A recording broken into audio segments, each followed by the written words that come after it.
Think 360 में आज मैं क्रिकेट की एक हस्ती से जो संगठन में बहुत बड़े पदों पर रहे मोहम्मद इकबाल साहब का परिचय करा रहा हूं। नमस्कार। नमस्कार। इकबाल भाई, मैं आपसे ये पूछना चाहता हूं कि आपका क्रिकेट का सफ़र जो संगठन में है वो बहुत लंबे समय से करीबन 30 साल के आसपास होने जा रहा है। आप विभिन्न पदों में जयपुर जिला क्रिकेट संघ में रहे, राजस्थान क्रिकेट संघ में रहे। तो आपका जो क्रिकेट में आना हुआ वो जयपुर डिस्ट्रिक्ट क्रिकेट एसोसिएशन में हुआ पहले। वो कब आप क्रिकेट एसोसिएशन में आ गए थे और किन किन पदों पे रहे आप? अनिल जी, मैं सबसे पहले 91 में जब रुंगटा जी हुआ करते थे और कन्हैयालाल सैनी जयपुर जिला क्रिकेट संघ के अध्यक्ष होते थे, उस वक्त मैं क्रिकेट में क्लब लेवल पे क्रिकेट खेलता था। उसके बाद मैं एसोसिएशन में शामिल हुआ और उसके बाद मैं 95 में एजुकेटिव कमेटी का मेंबर बना और इसके 1 साल बाद ही मैं जयपुर जिला क्रिकेट एसोसिएशन का वाइस प्रेसिडेंट बना, फिर सेक्रेटरी रहा 2000 से। ऐसे ही आरसीए में आप कब कौन से सन में आए और किन किन पदों पे रहे? मैं राजस्थान क्रिकेट एसोसिएशन में 2008 से मैं जब सीपी जोशी जी अध्यक्ष बने थे तब संजय दीक्षित और सीपी जोशी जी बने, जब मैं कार्यकारिणी में रहा। उसके बाद मैं अभी सीपी साहब जब दोबारा बने तब मैं कार्यकारिणी में रहा। तो इन आपकी बातों से ऐसा लगता है कि करीबन 30 साल से आप विभिन्न पदों में, चाहे वो जेडीसी हो चाहे आरसी हो, आप रहे हैं। बिल्कुल रहा। और आपने क्रिकेट को बड़ी नज़दीक से अलग अलग शख्सियत के नेतृत्व में आपने काम किया है। पहले पुराने टाइम में किशन रुंगटा का एक बहुत बड़ा प्रभाव हुआ करता था और उन्होंने क्रिकेट के लिए बहुत काम भी किया। और उसके बाद 2005 में जब स्पोर्ट्स एक्ट बना तो ललित मोदी का यहाँ पदार्पण हुआ और उन्होंने भी क्रिकेट के लिए काम किया। आप कैसे रुंगटा साहब के कार्यकाल को मानते हैं या देखते हैं, और ऐसे ही ललित मोदी के कार्यकाल में उनके कामों को किस ढंग से, दोनों शख्सियत के कार्यकाल में कैसे कैसे काम हुए और किन किन से आप प्रभावित हुए, इस पे हम जानना चाहते हैं। देखो, जब रुंगटा जी थे, जब क्रिकेट के अंदर इतना पैसा नहीं था, रुंगटा जी खुद एक क्रिकेटर थे, किशन रुंगटा, मैं उनके साथ काम किया मैंने। वो ग्राउंड पे जाके और खुद उनके साथ जाके हमने मेहनत करी, चाहे वो विकेट पे रोलिंग का काम हो, चाहे वो सिलेक्शन का देखा मैंने उनका। वो सिलेक्शन भी जब करते थे तो 4-4, 5-5 घंटे खुद नेट देखते थे, खुद मैच के अंदर एम्पायरिंग किया करते थे। वो एक अलग बात थी उनकी, वो बड़ी मेहनत करते थे। उसके बाद टीम का सिलेक्शन किया करते थे। ललित मोदी जी के आने के बाद क्रिकेट में बहुत बड़ा बदलाव आया। एक तो क्रिकेट में पैसा आया, पैसा आने के बाद एक्ट आने के बाद जो जिले सेक्रेटरी थे वो पावर में आए। उनको अपना वजूद का मालूम चला कि क्रिकेट से डिस्ट्रिक्ट सेक्रेटरी क्या होता है और डिस्ट्रिक्ट में कैसे क्रिकेट होती है। ललित मोदी जी के आने के बाद राजस्थान क्रिकेट में बिल्कुल बदलाव आ गया पैसे को लेके। आपने देखा कि ग्रेग चैपल यहाँ कोच बने। आपने देखा कि यहाँ एसएमएस स्टेडियम को पूरा आरसी ने लेके एक नया रूप दिया उसको। राजस्थान में एकेडमी बनी, ललित मोदी जी ने काम बहुत किया। और उसके बाद क्रिकेट में बदलाव आते ही चले गए। देखिए, दोनों शख्सियत बिल्कुल अलग अलग थी। ललित मोदी का जहाँ तक सवाल है, वो एक सरकार के प्रभाव से उन्होंने अपना यहाँ प्रभुत्व जमाया, सरकार ने उनको खुला समर्थन भी दिया। जबकि मेरा ऐसा मानना है कि रुंगटा साहब खुद एक प्लेयर थे और अपनी मेहनत से, अपनी समझ से, अपने हिसाब से वो काम करते थे। तो आपकी नज़र में क्रिकेट की समझ किसको ज़्यादा थी? क्रिकेट की समझ तो रुंगटा जी को ही थी, क्योंकि ललित मोदी क्रिकेटर नहीं थे। ललित मोदी जी ने एसोसिएशन चलाई, लेकिन ललित मोदी क्रिकेट में बिल्कुल इंटरफेयर नहीं करते थे। वो उनका अलग ढंग नज़रिया था काम करने का। रुंगटा जी एक क्रिकेटर होने के नाते क्रिकेट के दर्द को समझते थे और उन्होंने एक लंबे समय तक क्रिकेट भी खेली और क्रिकेट प्रशासन भी संभाला उन्होंने। जिसके बाद आपने देखा कि वो राजस्थान क्रिकेट एसोसिएशन में सेक्रेटरी भी रहे। और वो उस वक्त कहा ना, पैसा नहीं था। वो खुद ग्राउंड पे जाके, जैसे मैच होते थे तो मैं देखता था कि हम 2-3 लेबर से लेके और रोलिंग करते थे, सुबह मैच की तैयारी करते थे। आज जिस तरीके से 50 आदमी ग्राउंड्समैन रखते हैं, वो बहुत बदलाव है, बिल्कुल उल्टा हो गया। तो अब मेरा आपसे पूछना ये है कि अगर हम दोनों कार्यकाल की एक और बात करें कि किसके कार्यकाल में क्रिकेट का प्रोग्रेस जो है हमारे इंटरनेशनल लेवल पे या पूरे नेशनल लेवल पे किसके प्रयासों से राजस्थान की टीम जो है आगे बढ़ी, या उनको ऐसा लगा, आपको ऐसा लगता हो कि उनके प्रयास से, उनकी मेहनत से हमने नेशनल लेवल पे कुछ काम किया हो? और ललित मोदी के कार्यकाल में राजस्थान की टीम ने कैसी परफॉर्मेंस दी, इसके बारे में भी जरा आप बताएं। देखो, रूंगटा जी के टाइम में जैसे गगन खोड़ा इंडिया खेला, और उस टाइम और आज की क्रिकेट में बिल्कुल अलग हो गया। आज 2020 का ज़माना, पहले 4 डे क्रिकेट का ज़माना था। आपने देखा उस टाइम जो क्रिकेट होती, वनडे मैच हुआ करते थे, 2020 क्रिकेट ही नहीं थी। तो उसमें और आज में बहुत फ़र्क हो गया। तो ललित मोदी तो 2020 क्रिकेट के जैसे उनका काम करने का ढंग था वैसे थे, और रूंगटा जी बिल्कुल वैसे थे। आज उस टाइम एक टेक्निक थी क्रिकेट में, आज क्रिकेट में रन कैसे बने वो टेक्निक है। तो बिल्कुल बहुत फ़र्क हो गया रात दिन का। अब हम इन दोनों शख्सियत के बाद, बीच में आपने बताया सीपी जोशी साहब के साथ का आपने काम किया, अभी जो हमारे आरसीए के प्रेसिडेंट हैं वैभव गहलोत साहब, उनके कार्यकाल को आप किस नज़रिए से देखते हैं, या उनके कार्यकाल में क्या काम हुआ, या उनकी क्रिकेट की समझ किस तरह की है? अगर हम इन पुरानी शख्सियतों से उनका कंपैरिजन करें तो आप वैभव गहलोत को कहाँ पाते हैं? देखो, मैंने कहा ना, ललित मोदी जी का एक अलग था, उनका एक था। वैभव जी के आने से और सीपी जोशी जी के एक कार्यकाल सीपी जोशी जी का रहा, जिसके टाइम में आपको ध्यान हो, राजस्थान क्रिकेट रणजी ट्रॉफी की पहली बार 50 साल में पहली बार चैंपियन बने। संजय दीक्षित जब सेक्रेटरी हुआ करते थे। और सीपी जोशी जी की एक चीज़ कहनी पड़ेगी कि वो कभी भी सिलेक्शन में इंटरफेयर नहीं करते थे और ना किसी को करने देते थे। सिलेक्शन के मामले में वो किसी भी पदाधिकारी की नहीं सुनते थे, और वो नहीं। उनके आने के बाद एक बीच में कार्यकाल ऐसा है राजस्थान क्रिकेट का कि जब ललित मोदी जी को लेके यहाँ डिस्प्यूट पैदा हुआ और बीसीसीआई ने हमारा एफिलिएशन रद्द कर दिया, राजस्थान क्रिकेट एसोसिएशन ख़त्म होगी। फिर टीम राजस्थान के नाम से बनने लगी, राजस्थान बनने लगी। उसके बाद सीपी जोशी जी वापस आए। सीपी जोशी जी ने आके कहा कि भाई पहले मेरे को एफिलिएशन दिलवाना राजस्थान क्रिकेट एसोसिएशन का, यही काम करना। वो बिना एसोसिएशन के उन्होंने 3 साल में अपना मेहनत करके उन्होंने एफिलिएशन दिलाया। फिर इलेक्शन हुए और वैभव गहलोत जी अध्यक्ष बने। वैभव गहलोत जी के आने के बाद देखो क्रिकेट में काफ़ी काम हुआ, सुधार हुआ। वैभव गहलोत जी के जैसे ललित मोदी के टाइम में एसएमएस स्टेडियम बना और एकेडमी बनी। वैभव गहलोत जी के आने के बाद एक तो नया हमारा अंतर्राष्ट्रीय स्टेडियम बन रहा जयपुर के अंदर, जो एक राजस्थान के हर क्रिकेटर का सपना हुआ करता था, वो अब पूरा होता हुआ नजर आ रहा। एक बरकतुल्ला खान स्टेडियम जो बिल्कुल पिछले 10-12 साल से वहाँ कोई पिछले 10 साल पहले वहाँ डे नाइट मैच की तैयारी हुई थी, लाइटें लगी थी, लेकिन कोई कुछ नहीं हुआ। लेकिन वैभव जी के आने के बाद अभी सरकार ने वहाँ पे फिर पैसा लगाया, और आज अभी थोड़े दिन पहले हमारा अंडर 19 टूर्नामेंट हुआ, और शायद अब हमारे वहाँ आईपीएल मैच की भी तैयारी चल रही है।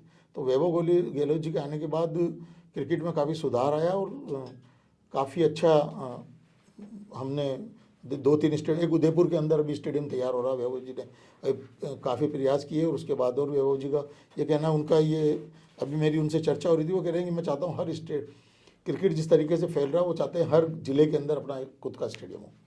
आपका कहना ठीक है। मेरे पास जो आंकड़े हैं उसके हिसाब से हिंदुस्तान में 52 इंटरनेशनल स्टेडियम है, जो पूरे विश्व में किसी भी एक कंट्री में सबसे ज़्यादा है।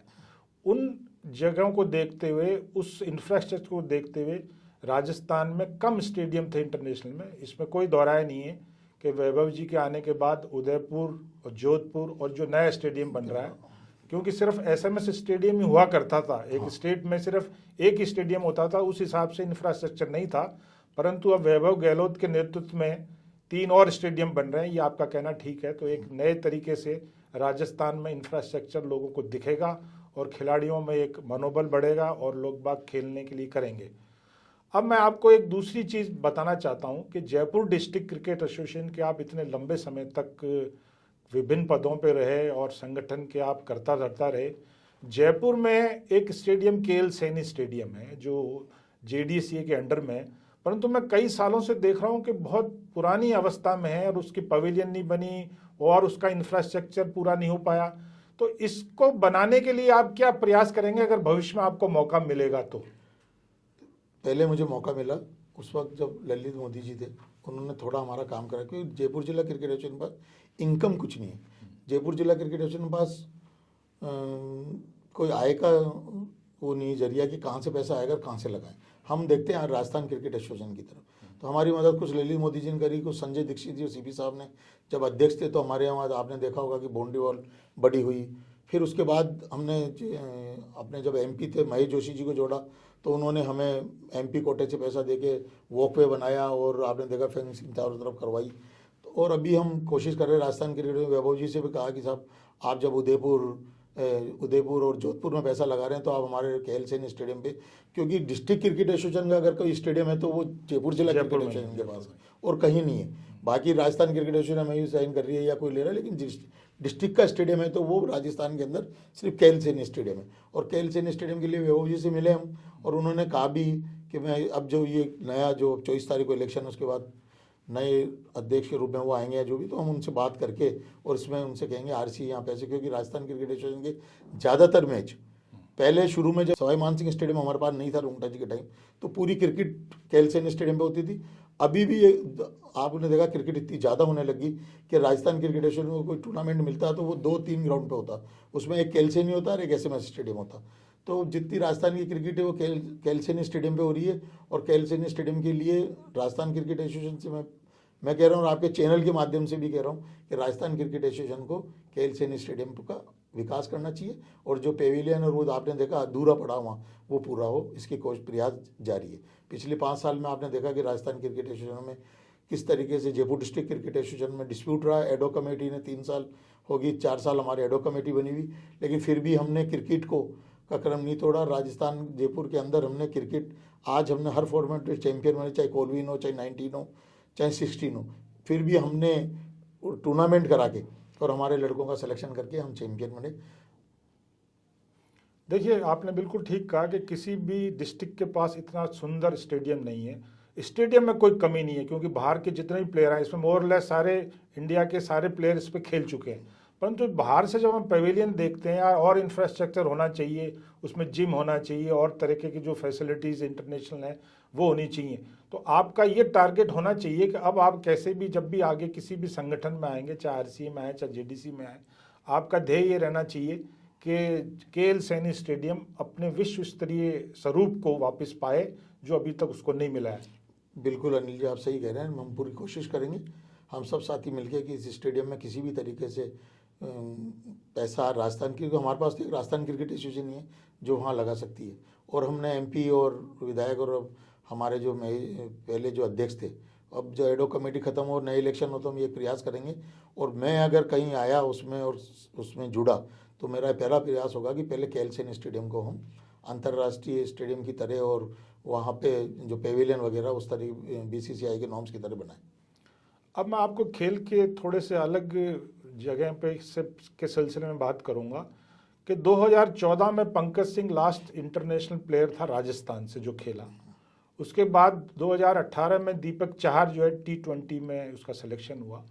तो 2014 से लेके 2022 आ चुका, 8 साल हो गए। उधर 2018 से तो जो हमारे यहाँ जितने प्लेयर्स निकलने चाहिए, जो और स्टेट्स में निकल रहे हैं, उतने प्लेयर इंटरनेशनल लेवल पे, स्टेट लेवल खेल पा रहे हैं, परंतु उसका ना तो इंडिया में सिलेक्शन हो पा रहा है। तो उस सिलसिले में क्या हमारी कोई फैसिलिटी में कमी हो रही है, या हमारे टूर्नामेंट ठीक से नहीं हो पा रहे, क्या हमारी उनकी ट्रेनिंग ठीक नहीं हो पा रही? तो जितने लोग बाग मिलने चाहिए इंटरनेशनल लेवल पे, जिससे विकास बढ़ेगा। दीपक चहार को जब राजस्थान के दूसरे खिलाड़ी देखते हैं तो उनको ये लगता है कि हमें भी प्रयास करने चाहिए। तो मुझे लगता है राजस्थान इस क्षेत्र में थोड़ा सा और राज्यों की बदौलत फिसला थोड़ा सा पीछे है। उस संदर्भ में आपके दिमाग में क्या प्लानिंग है कि अगर आप मैनेजमेंट में दोबारा आए या ऑर्गेनाइजेशन में दोबारा आए तो कैसे लोगों को फैसिलिटी देंगे, इंफ्रास्ट्रक्चर देंगे, कोचिंग की क्या फैसिलिटी देंगे, जिससे खिलाड़ी को ज़्यादा से ज़्यादा मौका अभ्यास का मिले, टूर्नामेंट में पार्टिसिपेट करने का मिले, परफॉर्मेंस दिखाने का मिले, जिससे वो आगे के इंडिया में सेलेक्ट हो और आगे निकले। अनिल जी, जैसा मैंने आपको कहा था कि पिछले 5 साल पहले, 3 साल पहले टीम राजस्थान के रूप में काम कर रही थी, फिर भी हमने पिछले 3 साल के अंदर राजस्थान क्रिकेट ने काफ़ी अच्छा किया। आपने देखा, जैसे आपने कहा पंकज सिंह, उसके बाद आप देखो जोधपुर के रवि बिश्नोई को, वो इंडिया टीम में जगह बनाई। खलील अहमद है टोंक का, उसने इंडिया टीम में जगह बनाई। और अभी आज IPL, क्योंकि सबसे बड़ा टूर्नामेंट हो चुका है, उसके अंदर राजस्थान के 7 से 8 प्लेयर खेल रहे हैं। तो ये राजस्थान में वो अच्छा, लेकिन हाँ ये ज़रूर है, जिस तरीके से ग्रेग चैपल यहाँ कोच आए थे, कोई कोचिंग में हमारे कमी आई है। अब उसमें अब ये जो आगे जो समय आने वाला है उसमें अंदर में कोचिंग पे ध्यान देना पड़ेगा। क्रिकेट जो रुकी हुई थी जिलों में, आज आपने देखा कि अब क्रिकेट सब जगह शुरू हो चुकी है, खूब टूर्नामेंट्स हो रहे हैं। उसका रिजल्ट है कि आज हमारे लड़के 2020 में पिछले 2 साल से तो हम फाइनल खेल रहे थे, अभी हमारा थोड़ा सा ये ठीक नहीं रहा 1 साल। बाकी आपने देखा अभी 19 में अभी टूर्नामेंट चल ही रहा, हम क्वार्टर फाइनल में पहुँचे हैं। तो ऐसा नहीं है, क्रिकेट में भी अच्छा कर रहे हैं। और लेकिन हाँ, ज़रूरत है कुछ ज़्यादा अच्छा करने की। उसके लिए हम कोचेज में हम मांग करेंगे राजस्थान क्रिकेट एसोसिएशन से, और से मिले वैभव जी से मिले जब हमने ये भी चर्चा करेंगे कि भाई कोचिंग बढ़ाई जाए, क्योंकि आज छोटे जिलों में भी क्रिकेट बहुत हो रही है। आज रवि बिश्नोई, जोधपुर में क्रिकेट नहीं थी, वहाँ भी क्रिकेट को लेकर डिस्प्यूट था, लेकिन रवि बिश्नोई निकल आई। आज नागौर से भी खिलाड़ी निकल रहे, टोंक जैसी जगह जहाँ क्रिकेट नहीं है लेकिन खलील अहमद निकला। तो ऐसा नहीं है, क्रिकेट हो रही है। बीकानेर से काफ़ी अच्छे खिलाड़ी निकल रहे, उदयपुर से काफ़ी अच्छे खिलाड़ी निकल रहे हैं। तो कोशिश करेंगे कि इसको कोचिंग का स्तर थोड़ा और सुधारा जाए, जिससे आपने कहा वो बात ठीक है कि जितना हमें अच्छा करना चाहिए उतना अच्छा नहीं कर पाए। देखिए, पूरे विश्व स्तर पर आईपीएल सबसे बड़ा टूर्नामेंट क्रिकेट के रूप में आ चुका है, जिसमें पैसा भी बहुत है, ग्लैमर भी बहुत है, उसकी चाहत भी बहुत है। और मोटे तौर पे अब T20 के बाद T10 की बातें सुन रहे हैं। मैं आपसे ये पूछना चाहता हूं कि T20 फॉर्मेट में आरसीए ने क्या कोई टूर्नामेंट करा रही है क्या उस फॉर्मेट में? क्योंकि हर खिलाड़ी जब तक उस टूर्नामेंट को खेलेगा नहीं, उसकी फिजिकल फिटनेस की जांच नहीं हो पाएगी। ऐसे T20 का डिस्ट्रिक्ट लेवल पर भी टूर्नामेंट होने चाहिए। क्या जेडीसी T20 का कोई मैच करवा रहा है या टूर्नामेंट करवा रहा है? ऐसे आरसीए सारे डिस्ट्रिक्ट्स में कोई इस टाइप का टूर्नामेंट करा रही है क्या? आरसीए अभी देखो 22 की अपनी टीम बनती है राजस्थान की जो खेलती है, उसके अंदर राजस्थान क्रिकेट अभी सिर्फ चैलेंजर करा के लड़कों को सेलेक्ट करके T20 का एक टूर्नामेंट होता है, उससे राजस्थान टीम की सेलेक्ट होती है। रही जयपुर की जिला क्रिकेट एसोसिएशन की, हमने सी डिवीजन अभी 2020 चालू की है, जिसके अंदर 70-80 क्लबें खेलती हैं, वो T20 चालू करी है हमने। बहुत अच्छा, बहुत अच्छा। एक कहीं मैंने अखबार में कोई न्यूज़ पढ़ी है, क्योंकि अब आपके यहाँ पर नए चुनाव होने वाले हैं, उसमें 33 डिस्ट्रिक्ट्स हैं और 3 आदमी के पास वोटिंग राइट्स हैं। इसका मतलब 99 आदमी के पास वो है। तो उसमें ऐसी खबर कहीं मैंने देखी है कि सिर्फ 3 रणजी ट्रॉफी प्लेयर हैं, 99 जो पदाधिकारी हैं। तो क्या आप ऐसा मानते हैं कि ऑर्गेनाइजेशनल सेटअप में कोई खिलाड़ी का कोटा भी होना चाहिए क्या, जिससे क्रिकेट का जो स्तर है जो और ऊंचा उठ जाए? इसमें आप अपना निजी मत क्या है आपका, कि कोई पूरे सेटअप में कोई एक कोटा हो जाए कि साहब इतने रणजी ट्रॉफी एक डिस्ट्रिक्ट्स में, जेडीसीए में जैसे 2 आएंगे या 4 आएंगे या 6 आएंगे, आपकी 17-18 की स्ट्रेंथ होती है।